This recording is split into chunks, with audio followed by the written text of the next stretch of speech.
మీ business ఏదైనా మీ ఊర్లో promotion చేయాలంటే అది సుమన్ టీవీతోనే సాధ్యం. ఇప్పుడే సంప్రదించండి. మంగళగిరిలో వరుస చైనీస్ స్నాచింగ్లతో ప్రజలు భయభ్రాంతులకు గురి చేస్తున్నారు. వరుసగా ఇది మూడోసారి చైనీస్ స్నాచింగ్ జరగడం. మంగళగిరి నియోజకవర్గంలోని ప్రజలందరూ కూడా ఈ చైనీస్ స్నాచింగ్ దొంగలతో భయభ్రాంతులకు గురవుతున్నారు. తెల్లవారుజామున ఉదయం ఎవరైతే మహిళలు ఒంటరిగా కనిపిస్తారో వారి మెడలోని బంగారాన్ని అపహరించేందుకు దొంగలు సిద్ధమైపోతున్నారు.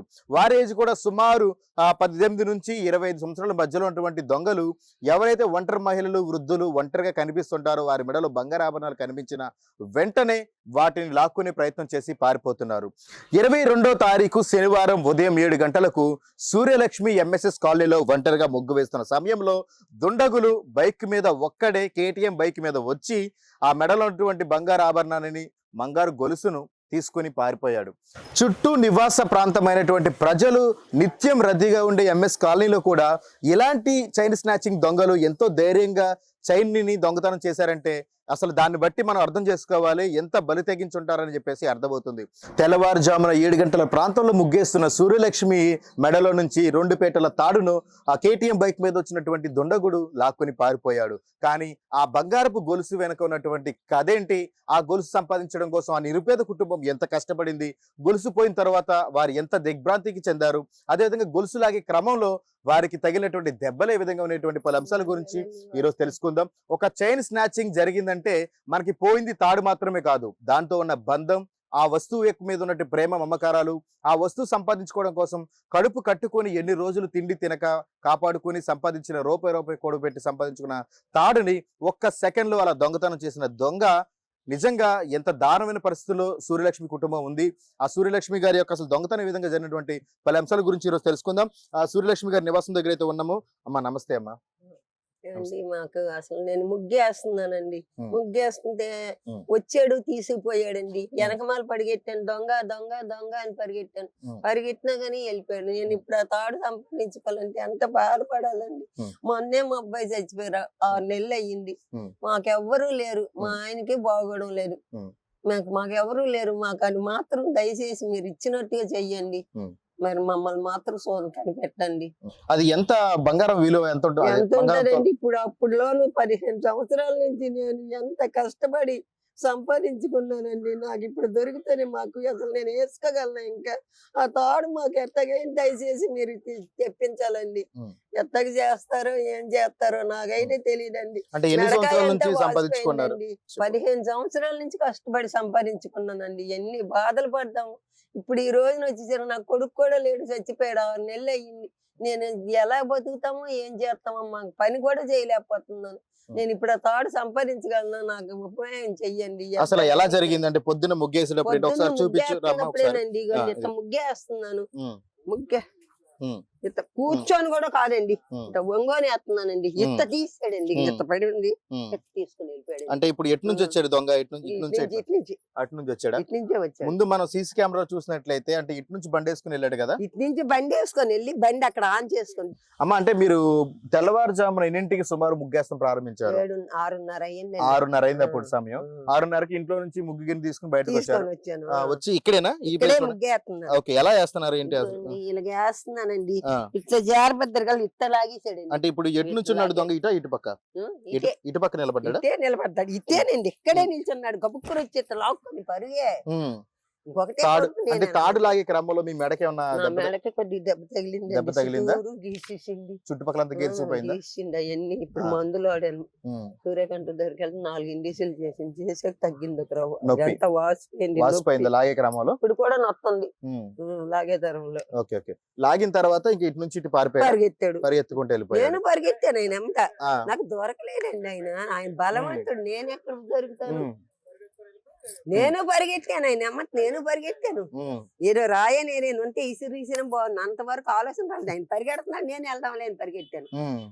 అంటే అకస్మాత్తుగా వచ్చి లాక్కునే క్రమంలో ఎవరికి కూడా అప్పటికి ఆలోచన రాదు. అవునవును అవును. అసలు ఇప్పుడు మొన్నటి నుంచి నా ఏడుపు ఏందో, నా ఆసుపత్రి ఏందో, నేను చేయలేకపోతున్నా. అసలు ఎంత బాధ అయిపోతుందో. అసలు నువ్వు బతుకుతావా బతకవా అంటున్నారు మా ఇంట్లో. ఓకే. ఆయన ఏం పని ఏం చేయలేదు. పర్లేదమ్మా, ఏం కాదు. ఖచ్చితంగా పోలీసు వారు దీని మీద చర్యలు తీసుకుంటారు. ఖచ్చితంగా నీ గొలుసు తిరిగి ఇప్పించే ప్రయత్నం చేస్తారు. దీంట్లో కూడా సుమన్ టీవీ భాగస్వామ్యం తీసుకుంటుంది. ఖచ్చితంగా నీ చైన్ దొరికేంత వరకు కూడా మేము కూడా ప్రయత్నిస్తూనే ఉంటాము. సరేనండి. సో ఇది అయితే ఏదైతే తెల్లవారుజామున 6:30 ప్రాంతంలో 6 గంటల నుంచి 7 గంటల మధ్యలో ముగ్గేస్తున్న సూర్యలక్ష్మి, ఇదే ముగ్గేస్తున్న క్రమంలో ఎవరైతే దుండగుడు ఉన్నాడో దుండగుడు ముందుగానే రిక్కి నిర్వహించుకున్నాడు. అంటే ఏ ప్రాంతం నుంచి రావాలి, ఏ ప్రాంతం నుంచి వెళ్ళిపోవాలో అన్నారు. ఒకసారి వచ్చాడట వెళ్ళాడు. ఆల్రెడీ ఒకసారి వచ్చి రిక్కి చేసుకున్నాడు. చూడలేదండి, మీరంతా పట్టించుకోలేదు. పట్టించుకోలేదు. నేను మామూలు ఎప్పుడు రోజు చేస్తున్నాను కదా. ఇప్పుడు ఎవరైనా అపరిచితులు వచ్చి రోడ్డు మీద తిరుగుతున్నప్పుడు ఎవరు అంతగా పట్టించుకోరు. కానీ అతను మాత్రం ఏంటంటే తన పనిలోనే నిమగ్నం అయ్యాడు. ఏదైతే రెక్కి నిర్వహించుకున్నాడు అంటే ఇది వచ్చేసరికి ఆ మెయిన్ రోడ్ కి దగ్గరలో ఉండడంతో, అంటే ఇప్పుడు నేషనల్ హైవే కి పక్కనే ఉండడంతో ఈ సందులో నుంచి వెళ్తే ఖచ్చితంగా బయటకి ఎస్కేప్ ఈజీగా వెళ్ళిపోవచ్చు అని ముందుగానే రిక్కి నిర్వహించుకున్నాడు. అంటే దాంతో పాటుగా సూర్యలక్ష్మి గారి వయసు కూడా సుమారుగా 45 నుంచి 50 సంవత్సరాల మధ్యలో 50 సంవత్సరాల మధ్యలో ఉండడంతో ఆవిడనే ఆసరాగా చేసుకున్నాడు. ఆవిడైతేనే కరెక్ట్ గా పరిగెత్తలేరు, అరవలేరు. కాబట్టి వృద్ధ మహిళ ముందు టెన్షన్ తో ఉంటారు. కాబట్టి అలాంటి మహిళల దగ్గర నుంచి దొంగతనం చేయడం ఈజీ అయిద్దని చెప్పేసి ముందుగానే రిక్కి నిర్వహించుకుని సూర్యలక్ష్మి గారు ఇదే ప్రాంతంలో ముగ్గేస్తున్న తెల్లవారుజామున 6:30 ప్రాంతంలో ముగ్గేస్తున్న క్రమంలో ఆవిడ వంగున్నప్పుడు ఏదైతే చైన్ ఇట్లా ఎదరకొస్తుందో దాన్ని చూసుకున్నాడు. అంటే ఇదే ప్రాంతంలో, అంటే ఇటు నుంచి వచ్చినప్పుడు అంటే ముందు బండి తీసుకుని ఇటు పక్కకు వెళ్ళిపోయాడు. బండి అయితే అక్కడ పార్క్ చేసుకుని మళ్ళీ అక్కడ నుంచి తిరిగి నడుచుకుంటూ వచ్చి ఏదైతే సూర్యలక్ష్మి గారి మెల్ల ఉన్నటువంటి తాడిని ఒక్కసారిగా తన చేతితో లాక్కుని పరిగెత్తడం ప్రారంభించాడు. పరిగెత్తుకుంటూ వెళ్ళి ఆల్రెడీ ముందుగానే బండిని అక్కడ పెట్టేసుకుని దాన్ని అయితే రన్నింగ్ లో నుంచాడు. మళ్ళీ బండి ఆఫ్ చేస్తే స్టార్ట్ చేయడం అది తెగిపోయింది. మొత్తం లాక్ వెళ్ళిపోయాడు. తీసుకున్నాడు 4 కాసులు. నేను సంపాదించుకుని 15 సంవత్సరాలు నేను ఎంత కష్టపడి ఎలాగలా నా పైసా ఉంచుకొని ఏమో ఎలా చేపిస్తాను. ఏమైంది మీ అబ్బాయికి రీసెంట్ గా ఏదో జరిగింది? అబ్బాయి ఒక పైనుంచి పడిపోయాడండి, డాబా మీద నుంచి. ఎట్లాగా? కాఫీ పని అండి ఆ అబ్బాయి చేసేది. కుర్రాడు అలా ఉంటాడు. 2 పిల్లలు, పాప బాబు. పడిపోయాడు పైనుంచి. రేకులు వేస్తున్నాడు. అన్ని రేకులు వెయ్యడు సామాన్యంగా. కాకపోతే మేస్త్రి గారు కదా వెయ్యండి అంటే ఎగిరే నాగేశ్వరరావు అంటే వేసాడు. ఎక్కాడు. ఎక్కేసరికి అంట్లో కాళ్ళు వెళ్ళి పడిపోయింది కదా. అది ఇల్లు కొత్తగా కడుతున్నారు కదా, గజ్జాలు గిజ్జాలు వెళ్ళిపోయి మొత్తం కింద పడిపోవడం కోమాలోకి వెళ్ళిపోయాడండి. ఇంకా బతుకు లేదు. తీసుకెళ్లారు ఎన్నారావుకి, లేదని సరే గుంటూరు తీసుకెళ్లారు. ఎన్ని రోజులు అవుతుంది జరిగి సరిగ్గా 7వ నెల. 7వ నెల అండి. 6 నెలలు 7వ నెల వచ్చింది. ఈ లోపే ఎలా జరిగింది? ఇంకా ఎలా జరిగింది ఆయనకి మతి లేదు. ఏడిసి ఆయన మతి లేదు. నేను పని చేసి అలా బతుకుతున్నాను. ఏం చేస్తాను? నాకు 300 వస్తుందండి. అది పెట్టుకొని ఇంట్లో నెలవగలా బతుకుతున్నాం. ఏం చేస్తాం పని చేసుకొని. సో ఇది సూర్యలక్ష్మి అమ్మ గారి వారి అబ్బాయి చనిపోయి కూడా ఇప్పటికి 7 నెలలు కావస్తుంది. కానీ అయినా సరే పెంచాడు అనుకున్నాను, ఆయన లేకుండా అయిపోయాడు. కానీ ఆ పుట్టిడి దుఃఖంలో కొడుకుపోయిన బాధలో ఉన్నటువంటి సూర్యలక్ష్మి గారు ఇప్పుడిప్పుడే కోలుకుంటూ వారి జీవనం సాగిస్తున్న క్రమంలో ఇలాంటి దొంగతనం జరగడం మరింత దయనీయంగా మారింది. సూర్యలక్ష్మి గారి జీవితం ఇప్పుడు అజమ గోచరంగా మారిందని చెప్పొచ్చు. అంటే 15 సంవత్సరాల నుంచి రూపాయి కూడబెట్టుకుని 4 కాసుల బంగారాన్ని సంపాదించుకున్నారు. అది ఎప్పుడైనా ఆపద సమయంలో వారికి ఉపయోగపడుతున్న ధైర్యంతో బంగారంతో పనికొస్తుందని చెప్పిస్తున్నారు. కానీ ఏదైతే పాపం తెల్లవారుజామున వచ్చి ముగ్గేస్తున్న క్రమంలో ఈ చైన్ స్నాచింగ్ జరిగి వారికి ఉన్నటువంటి ఆధారం కూడా కోల్పోవడంతో వృద్ధ దంపతులు ఇద్దరు కూడా భయభ్రాంతులకు గురయ్యి ఒక్కొక్కరు కూడా ఎంతో ఆందోళనకు గురవుతున్నారు. వారందరూ కూడాను ఎంత బాధకు లోనవుతున్నారంటే ఇంకా జీవితంలో ఇదేనేమో కోల్పోయింది, మాకు మేము సంపాదించింది ఇదేనని చెప్పేసి వారు ఎంతో బాధకు లోనవుతున్నారు. ఒక చైన్ అంటే అందరికీ అది కేవలం వస్తువు అనుకుంటారు. కానీ ఆ వస్తువు వెనుకమాల వారు పడిన కష్టం అనేది అంతా ఇంత కాదు. దాదాపుగా 15 సంవత్సరాల నుంచి వారు రూపాయి దాచిపెట్టుకుని ఏదైనా తినాలనిపించినా సరే అది తినకుండా ఆ రూపాయి ఏదో ఆ బంగారాన్ని పెడదామని చెప్పేసి దాచుకున్న బంగారాన్ని 2 సెకండ్లో వచ్చి దుండగుడు దొంగతనం చేసి వెళ్ళిపోయాడు. అంటే వారి బాధ అంతా ఇంత కాదు. మీరేం భయపడకండి అమ్మా, దీని గురించి మేము కూడా ప్రత్యేక శ్రద్ధ వహిస్తాము. పోలీస్ సిబ్బందితో మాట్లాడి దీని గురించి వెలికి తీసే ప్రయత్నం అయితే చేస్తాను. మీరు ధైర్యంగా ఉండండి. మీకు ఖచ్చితంగా సుమన్ టీవీ అండగా నిలబడుతుంది. సరేనా? మీరు ఎలాంటి టెన్షన్ తీసుకోవాల్సిన పని లేదు. మీరు ఆరోగ్యంగా ఉండండి.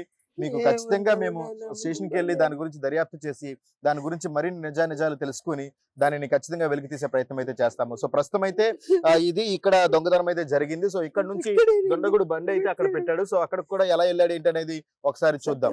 వెనకొచ్చేలా చెప్పమ్మా. తీసాడు అంటే ఇప్పుడు అతను. మీరు ముగ్గేస్తున్నప్పుడు ఇటు నుంచి వెళ్ళాడు, వెళ్ళి బండి అక్కడ పెట్టాడు, బండి ఒక అక్కడ పెట్టాడా? పెట్టాడు. ఇక్కడ ఆ ఆ స్తంభం దగ్గర, రోడ్డు మీద తమ్మంగా ఈ తమ్మం కాదు ఇంకా ఆ ఈ పక్క తమ్మ ఇటు పక్క స్తంభం దగ్గర పెట్టాడు. అటు ఓకే. పక్క రోడ్డు మీద ఒక రోడ్డు వెళ్తాం సో అయితే ఇప్పుడు మనం చూస్తున్నాము అంటే ఎవరైతే దొంగ అక్కడ మన ముగ్గేసే ప్రాంతం నుంచి బండిని చాకచత్యంగా అంటే బండి ఇక్కడ పెడితే ఖచ్చితంగా దొరికిపోతాము, మళ్ళీ బండి స్టార్ట్ చేసేటప్పుడు ఇబ్బంది ఎదురవుతుంది అర్థమైందని తెలుసుకుని ఏం చేశాడంటే బండి తీసుకొచ్చి ఇదిగోండి ఇదిగో ఇక్కడ ఇక్కడ అంటే సుమారు ఇప్పుడు మనం చూస్తూనే ఉన్నాము ఇక్కడ బండి పెట్టేసుకున్నాడు. అంటే ఇక్కడ బండిని ఇక్కడ పెట్టుకుని అక్కడ పెట్టేసుకున్నాడు. నేను అక్కడ వరకు కూడా పరిగెత్తానండి. ఆ రోడ్డు మీద పెట్టి ఎమ్మటే ఆన్ చేసి పరిగెత్తాడు. అంతట్లో మా పాప వస్తుంది.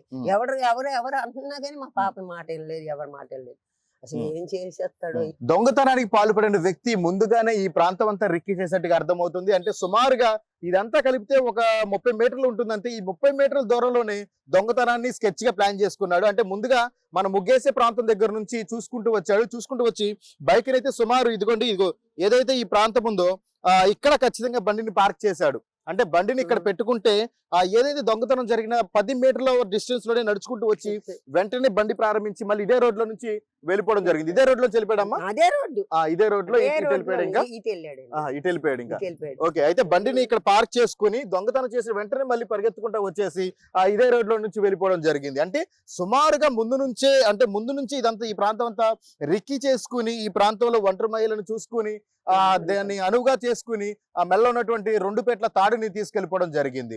సుమారు 4 కాసులు ఉన్నటువంటి బంగారపు తాడుని తీసుకుని వెళ్ళిపోయినటువంటి దొండగుడు బండిని అయితే ఇక్కడ పార్క్ చేసి ఇటు నుంచి ఇటు వెళ్ళిపోవడం అయితే జరిగింది. సో అయితే ఇది ఎలా ఉంటే మనం సూర్యలక్ష్మి గారిని అడుగుదాము. సూర్యలక్ష్మి గారు, అంటే ఇది సంపాదించడానికి ఎన్ని రోజులు పట్టింది ఏంటి మీకు అసలు? అదేనండి 15 సంవత్సరాలు అయింది. మా అబ్బాయి పెళ్ళైంది, మా అబ్బాయి చచ్చిపోయాడు. 15 సంవత్సరాల నుంచి అలాగా కొంచెం పంచేస్తా సంపాదించుకొని ఏడుచుకొని నాకు ఏమైనా వస్తుందండి, అసలు పైసా వస్తుంది దొరుకుతుంది, అసలు నాకు ఆ తాడు దొరికిద్దండి, నాకు నమ్మకం లేదు అసలు.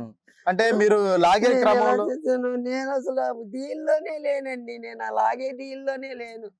నా బాధ లేదు, నేను పడుతున్నాను ముగ్గేద్దాం వెళ్దాం, నేను పని చేసుకుందాం అనుకుంటున్నాను.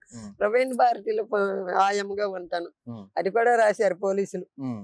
ఎన్ని చేశాను, ఏం చేద్దాం.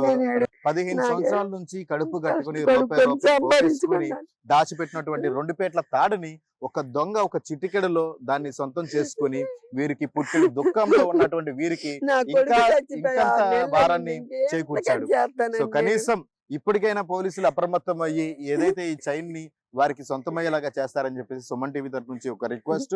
సో అయితే ప్రస్తుతం ఎంతో బాధలో ఉండి వీరందరూ కూడా రూపాయి పోగేసుకొని ఎంత ఒక బంగారపు తాడంటే ఆయన కూడా పని చేయలేకపోతున్నాడు, ఇప్పుడు అలాగే కూర్చొని ఉంటున్నాడు. మట్టి కూడా ఇంట్లో పరిస్థితి అయితే కనుక అస్సలు బాలేదని చెప్తున్నారు. ఏదైతే చైన్ స్నాచింగ్ జరిగిందంటే అందరూ కూడా పోయింది ఒక బంగారపు తాడే అనుకుంటారు, కానీ దానికి వెనకాల వాళ్ళు పడిన కష్టం దాదాపుగా 15 సంవత్సరాల నుంచి రూపాయి పోగేసుకుని కడుపు కట్టుకుని దాచుకున్న బంగారపు చైన్ ఇలా దొంగతనం చేయడం అనేది ఒక కుటుంబానికి ఎంతో విషాదాన్ని చేకూరుస్తుంది. ప్రస్తుతం అయితే ఆ అమ్మని మనం చూస్తున్నాము, ఎంతో శోక సంద్రంలో ఎంతో బాధపడుతుంది. ఎందుకంటే తను ఈ వయసులో మళ్ళీ దాన్ని సంపాదించుకుని అంత స్తోమత నాకు లేదు, నేను నిరుపేద కుటుంబంలో నుంచి ఉన్నాము, ఆల్రెడీ కొడుకుని పోయి పుట్టడు దుఃఖంలో ఉన్న నాకు మరింత దుఃఖాన్ని చేకూర్చేలాగా ఇలాంటి పనులు చేయడం ఏంటి, సమాజం ఎటుపోతుందని చెప్పేసి ఆవిడ మరింత బాధకు లోనవుతున్నారు. సో అయితే ఇది ప్రస్తుతం మంగళగిరి నియోజకవర్గంలోని ఎంఎస్ కాలనీలో జరిగినటువంటి చైన్ స్నాచింగ్. ఈ చైన్ స్నాచింగ్ లో నిందితుడు తెల్లవారుజామున 6 గంటల నుంచి 7 గంటల మధ్యలో ముగ్గేస్తున్నటువంటి సూర్యలక్ష్మిని ఆసరాగా చేసుకుని ఆవిడ ఒంటరి మహిళ కావడంతో ఆవిడ మెల్ల ఉన్నటువంటి 4 కాసుల బంగారపు చైన్ లాక్కుని వెళ్ళిపోవడం జరిగింది.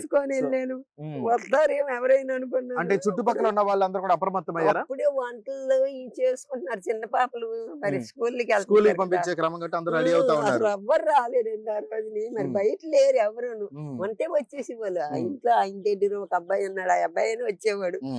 అందరూ ఏదో పనులు ఉన్నారు, ఎవరి పనులు. పోలీస్ స్టేషన్ కంప్లైంట్ ఇచ్చినప్పుడు వాళ్ళు ఏమన్నారు?